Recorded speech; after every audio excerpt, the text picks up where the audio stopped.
Kasih karunia dan damai sejahtera dari Allah Bapa kita dan dari anaknya Tuhan Yesus Kristus menyertai kamu sekalian. Amin.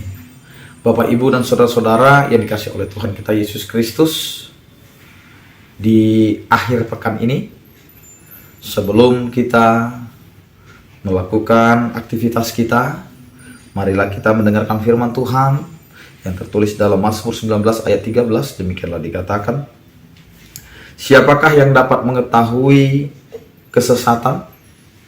Bebaskanlah aku dari apa yang tidak kusadari. Demikian firman Tuhan. Bapak, Ibu, dan saudara-saudara, kata sesat dan kata tidak sadar ini beda-beda tipis sebenarnya. Ya. Terkadang karena ketidaksadaran kita, maka kita mudah tersesat. Sama itu ketika kita berjalan, tetapi kita berjalan tanpa kesadaran, maka kita akan terombang-ambing dan kita tidak tahu arahnya kemana. Sehingga inilah yang akhirnya menjadi dasar ketika kita melihat sesuatu itu dengan praduga-praduga atau prasangka-prasangka. Kita mengatakan jangan-jangan. Nah, kalau sudah ada bahasa seperti itu terkadang kita sedang memunculkan dosa dalam kehidupan kita. Karena terkadang dengan adanya praduga atau prasangka itu, maka kita akan menjadi orang-orang yang sesat sebenarnya. Sesat dalam artian kita akhirnya merekayasa hal yang tadinya tidak bersalah menjadi bersalah. Yang tidak tahu akhirnya menjadi sok tahu, ya, karena banyak seperti itu. Sehingga apa yang dikatakan oleh firman Tuhan hari ini ingin menegaskan kepada kita, siapakah yang dapat mengetahui kesesatan?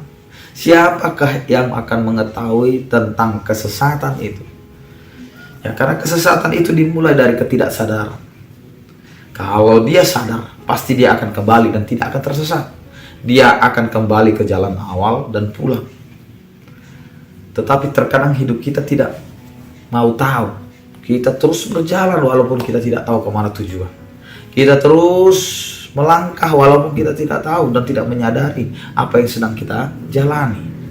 Sehingga hidup kita ini selalu masuk ke dalam kesesatan, masuk ke dalam ketidaktahuan. Karena itu Bapak, Ibu, dan saudara-saudara yang dikasih oleh Tuhan kita Yesus Kristus, ini menjadi permohonan kita. Siapakah yang mengetahui kesesatan? Bebaskanlah aku dari apa yang tidak kusadari. Ini mau mengatakan kepada kita agar kita menjadi orang-orang percaya yang sadar akan kehidupannya, yang sadar akan tindakannya, yang sadar akan apa yang ia perbuat dalam kehidupan. Sehingga ketika kita menyadari itu, maka kita tidak akan tersesat. Karena ketersesatan itu dimulai dari ketidaktahuan dan ketidaksadaran kita. Karena Allah menginginkan kita ini adalah orang-orang percaya yang tahu dan tidak tersesat. Sehingga hidup kita selalu terarah dalam jaminan yang sudah Tuhan berikan dalam kehidupan kita. Kita ini menjadi pilihan yang diarahkan untuk tetap berada di dalam Tuhan. Amin, kita berdoa.